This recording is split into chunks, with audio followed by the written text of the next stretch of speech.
খুব বড় বড় কথা বলতে শিখে গেছো তুমি, তাই না? বাড়ির সবার স্নেহ ভালোবাসা পেয়ে পেয়ে ভাবছো যা ইচ্ছা তাই করতে পারবে। বাড়ির কারোর মতামতের তোয়াক্কাই করছো না। মিস্টার গাঙ্গুলি, আপনি রাগারাগি করবেন না, একটু শান্ত হন। না পারমিতা, আমাকে কেউ থামাতে আসবেন না প্লিজ।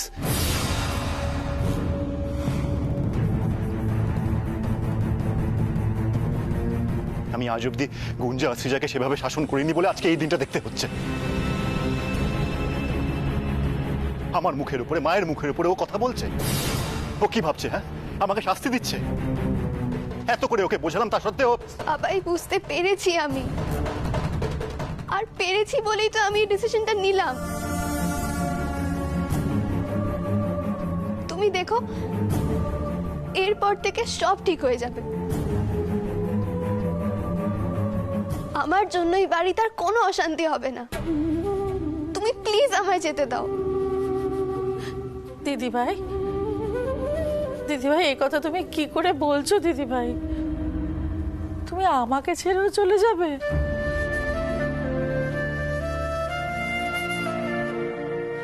আমি কোনোদিন তোমাদের ছেড়ে কোথাও থেকেছি? তোমাদের ছেড়ে যে আমি থাকতেই পারবো না ভাই। তুমি, গুঞ্জা, তোমরা যে আমার প্রাণ। আমাকে ছেড়ে তুমি বা কেমন করে থাকবে দিদিভাই? কেন চলে যাবে? কি করে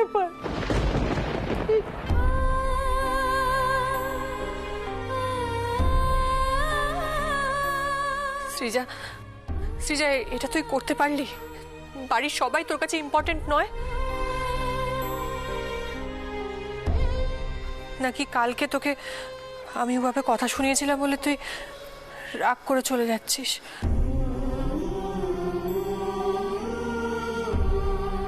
দূর বাবা, রাগারাগি তো সবার মধ্যেই হয়, তাই বলে তুই রাগ করে চলে যাবি? আমি পড়াশোনা করতে যাচ্ছি, তোমরা জিনিসটাকে এইভাবে দেখো না। কোন ব্যাপার কিভাবে দেখবো সেটা আমরা ঠিক করব, তুমি নও। আর তুমি এখন এতটা বড় হয়ে যাওনি।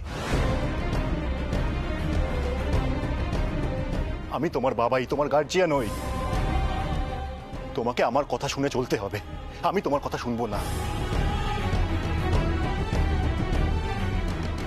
সৃজা, জানিস খবরটা পাওয়ার পরে অপূর্ব কিভাবে গাড়ি চালিয়ে এখানে এসেছে শুধুমাত্র তোকে আটকানোর জন্য?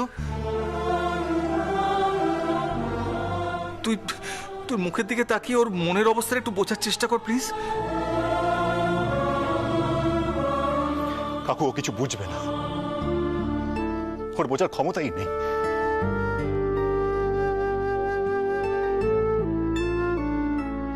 তুমি শুধু ওকে একটা কথা বলে দাও, ও এখনো অ্যাডাল্ট নয়, নিজের ডিসিশন ও নিজে নেবে না।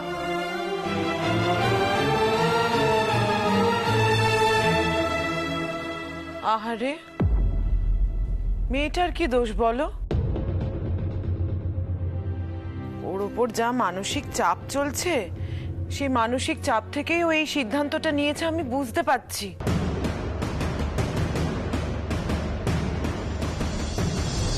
এই সবকিছু দেখে কি চুপ করে থাকা যায়? সুতপা, তুমি যদি এখানে আগুন জ্বালানোর চেষ্টা করো আমি কিন্তু ছেড়ে কথা বলবো না।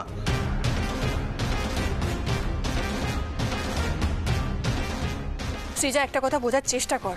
তুই ওখানে গেলেই তোকে অ্যাডমিশন দেবে না, বাড়ির কনসেন্ট লাগে। আমি দিয়েছিলাম।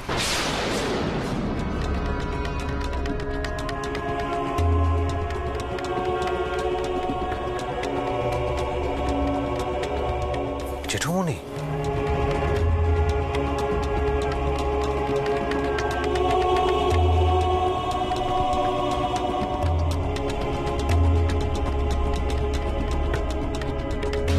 সৃজা দিদিভাইকে কনসেন্ট লেটার আমি দিয়েছিলাম।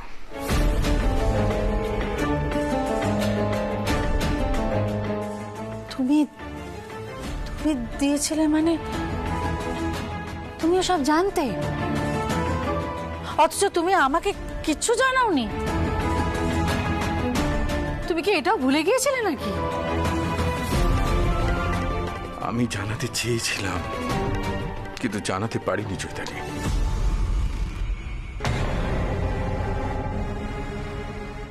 দিদিভাই আমাকে জানাতে বারণ করেছিল।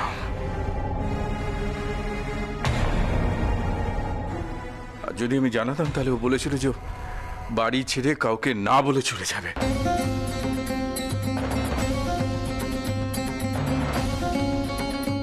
আমি কি করতাম বলো?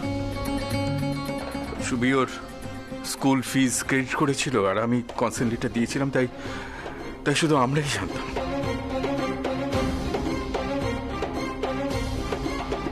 ঠাকুরপো, এই বাড়িতে সব কি হচ্ছে আমি কিচ্ছু বুঝতে পারছি না।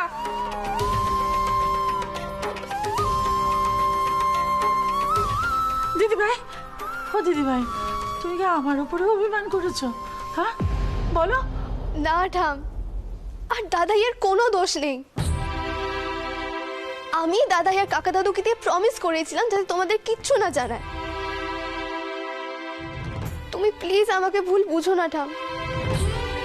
আমি এই বাড়িতে আর থাকতে পারছি না, আমি চাই না থাকতে এখানে আর।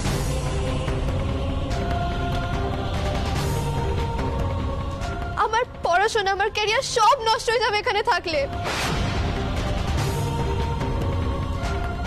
আমি এত মেন্টাল স্ট্রেস নিতে পারছি না। এখান থেকে দূরে থাকলে আমি ভালো থাকবো।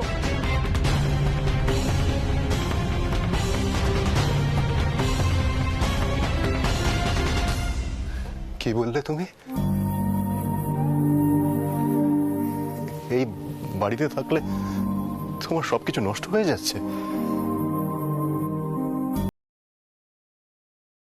দেখো মা, সৃজা কি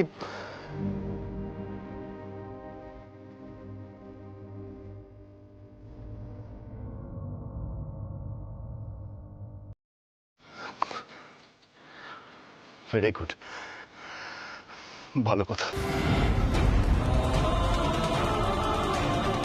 অপূর্ব, এই অপূর্ব চলে গেলি কেন? চলে যাস না, এখানে এখানে মেয়েটাকে দুটো কথা বলে যা।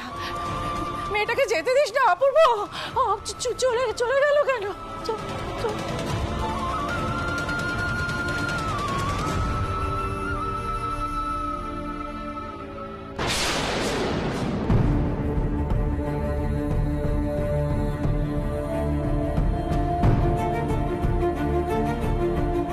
আমি এই বাড়িতে আর থাকতে পারছি না, আমি চাই না থাকতে এখানে আর।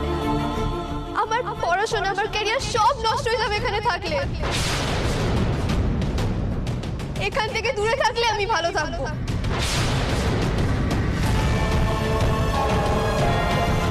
বাবাই,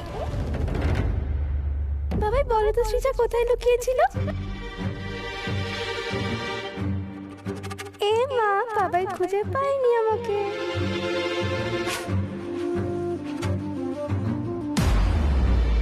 আমি এখানে।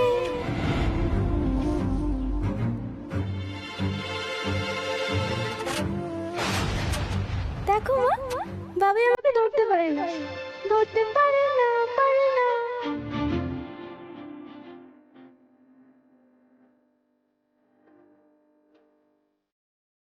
বাবাই, আমি তোমায় এতটা ভালোবাসি।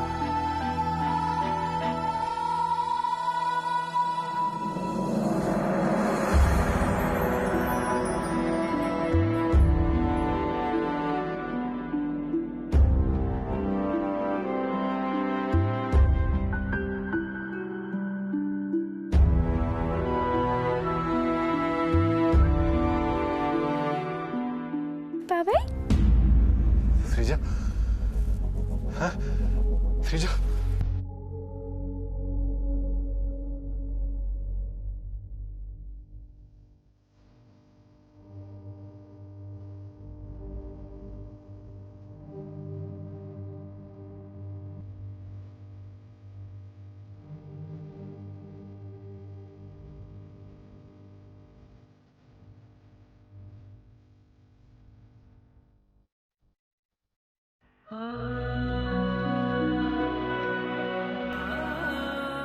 কবে কবে তুই এত বড় হয়ে গেলি রে? এখন তোর নিজের বাবাকেও দরকার নেই, তাই না? নিজের মনের মধ্যে এত অভিমান কষ্ট সব চেপে রেখেছিলি, নিজের বাবাইকে দূরে করে দিচ্ছিস।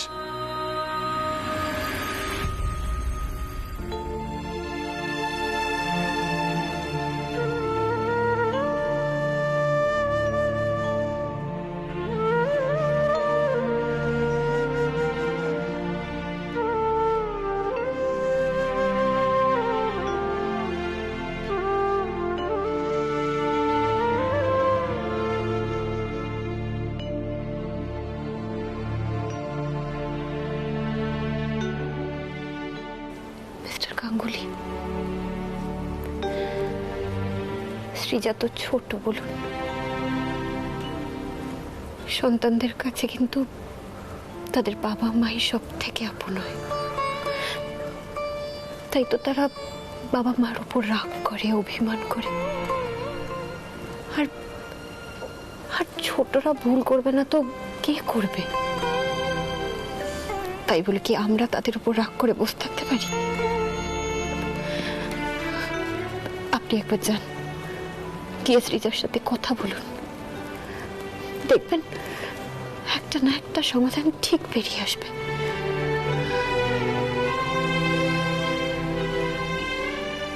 এর কোনো সমাধান নেই পারমিতা। আমরা বিয়েটা করেই ভুল করেছি। এর কি সমাধান করব আমি, বলুন তো?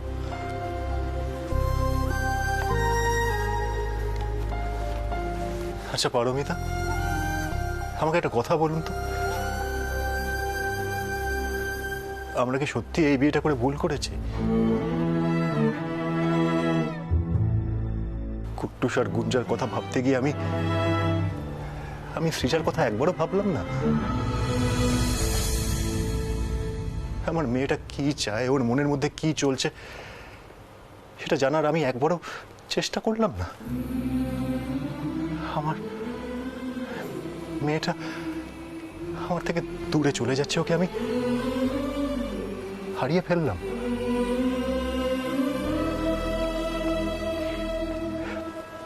পারমিতা, সৃজা আমার প্রথম সন্তান।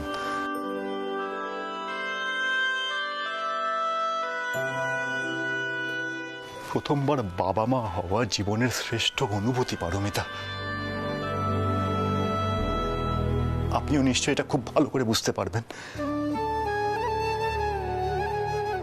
আমি যখন প্রথমবার খবরটা পাই যে আমার মেয়ে হয়েছে, আমি ছুটে হসপিটালে চলে গেছিলাম। গিয়ে দেখি ছোট্ট একটা পুতুলের মতো বেবি আত্রের পাশে শুয়ে আছে। ওকে কোলে তুলবো কি তুলবো না, মানে আমার ভয় লাগছিল, যত ছোট বাচ্চা যদি লেগে যায়। এই প্রথমবার যখন ওকে কোলে নিলাম, আমার আর রাত্রির সমস্ত কথা, সব কথা, সমস্ত আলোচনা সৃজাকে নিয়েই হতো।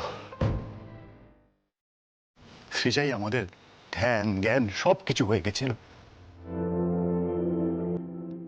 তারপর প্রথমবার আত্রেয়ীকে মা বলা, আমাকে বাবা বলা, আতু আতু করে কথা বলতো, তো কি খুব মজা শোনাতো, ভালো লাগতো। তারপর ওর হামাগুড়ি দেওয়া, আস্তে আস্তে দেয়াল ধরে ধরে ওঠা, হাঁটতে শেখা, হাঁটতে গিয়ে পড়ে যাওয়া, পড়ে গেলে বুক ধরপড় করে উঠতো। অত ছোট বাচ্চা লেগে গেল নাকি বুঝতে পারতাম না। তারপর ওকে প্রথম স্কুলে ভর্তি করা, স্কুলে নিয়ে যাওয়া।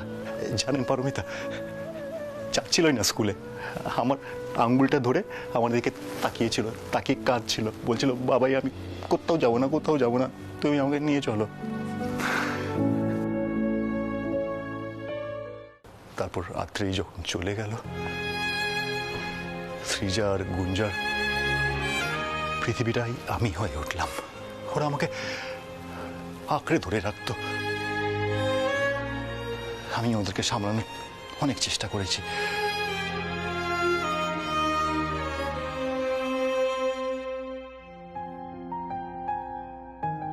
আজকে সেই মেয়ে কিনা বলছে, বাবাই আমি অ্যাডমিশন নিয়ে নিচ্ছি, হোস্টেলে চলে যাবো দার্জিলিং এ। আমাকে ছেড়ে চলে যাবে বলছে। ওর বাবা এর থেকে যে ওর পৃথিবী, ও একবারও নিজের ঠামের কথা ভাবলো না।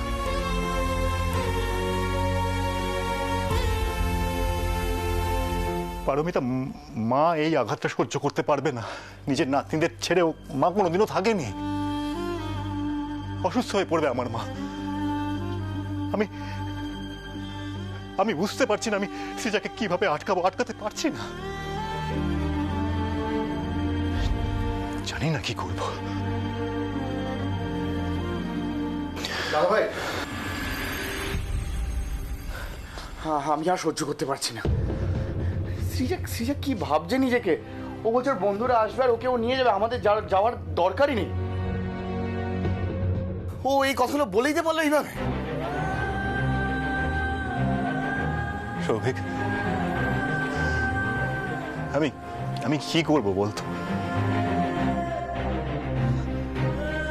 আজ রাত্রেই বেঁচে থাকলে এই সমস্যাটাই হতো না। আমি একটা জিনিস খুব ভালো করে বুঝতে পারছি রে, একজন বাবা হিসেবে আমি সম্পূর্ণ ব্যর্থ। I am a total failure. রাত্রে চলে যাওয়ার পর আমি না নিজেদের মেয়েকে বুঝতে পেরেছি, না ওদেরকে কিছু বোঝাতে পেরেছি। দুই মেয়েকে নিয়ে আমি আঁকড়ে বেঁচেছিলাম। আমার আজকে কি মনে হচ্ছে জানিস? আমার শরীর থেকে একটা অংশ আলাদা হয়ে যাচ্ছে আর আমি কিছু করতে পারছি না। মনের ভিতরে যন্ত্রণা হচ্ছে, কিন্তু সেটাকে সহ্য করতে পারছি, কিন্তু সেই যন্ত্রণা থেকে বেরিয়ে আসার পথ আমি খুঁজে পাচ্ছি না। না মিস্টার গাঙ্গুলি, আপনি এই কষ্টটা ডিজার্ভ করেন না। আমি সৃজাকে কিছুতেই আপনার থেকে আলাদা হতে দেব না। কুট্টুসের সময়ে আপনি যেরকম আমাকে ব্যর্থ হতে দেননি, আজ আমিও আপনাকে কথা দিচ্ছি, আমি কিছুতেই আপনাকে হেরে যেতে দেব না। সৃজা কোথাও যাবে না, কোথাও যাবে না সৃজা, আমি আপনাকে কথা দিচ্ছি, কোথাও যাবে না। পারমিতা, বৌদি ভাই কোথায় গেল? তোর বৌদি ভাই কি পারবে সৃজাকে আটকাতে? বল না সৌভিক।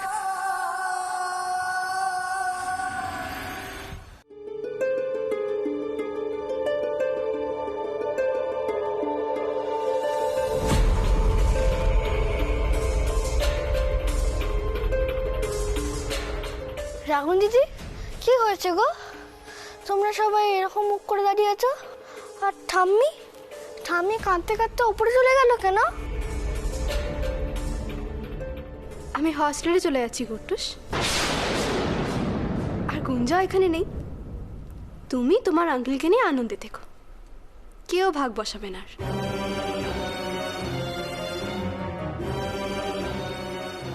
কুট্টুস বাবু, কারোর কিচ্ছু হয়নি। তুমি তোমার ঘরে যাও, আমি তোমার সাথে আসছি গেম খেলতে। যাও, তুমি ঘরে যাও।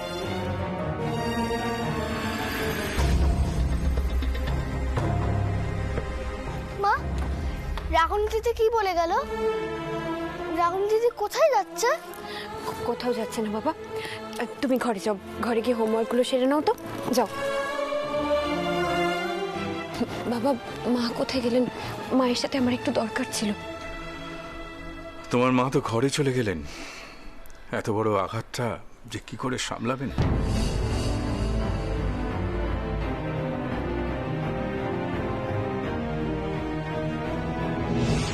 বাবা এমন একটা করছে যেন ওই সবকিছু ঠিক করে দেবে।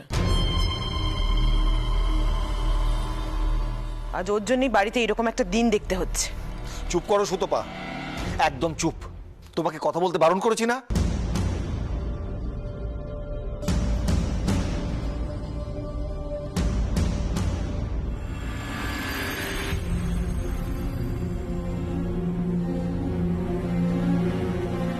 মা মা আপনি আমাকে একটা সুযোগ দিন মা, একটা সুযোগ দিন। আমি ওকে কোথাও যেতে দেবো না, আমি সৃজাকে কোথাও যেতে দেবো না মা। ও মা না,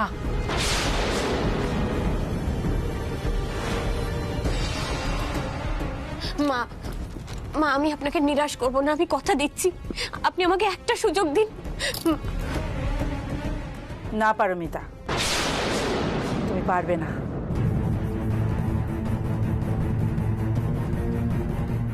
আমি বলছি তুমি পারবে না। দিদিভাই যদি শেষ মুহূর্তে মত বদলায়ও, তুমি আগ বাড়িয়ে কিছু করতে গেলে সেটাও হবে না। আমি তোমার কাছে হাত জোড় করছি পারমিতা, দয়া করে আমাদের আর উপকার করতে যেও না।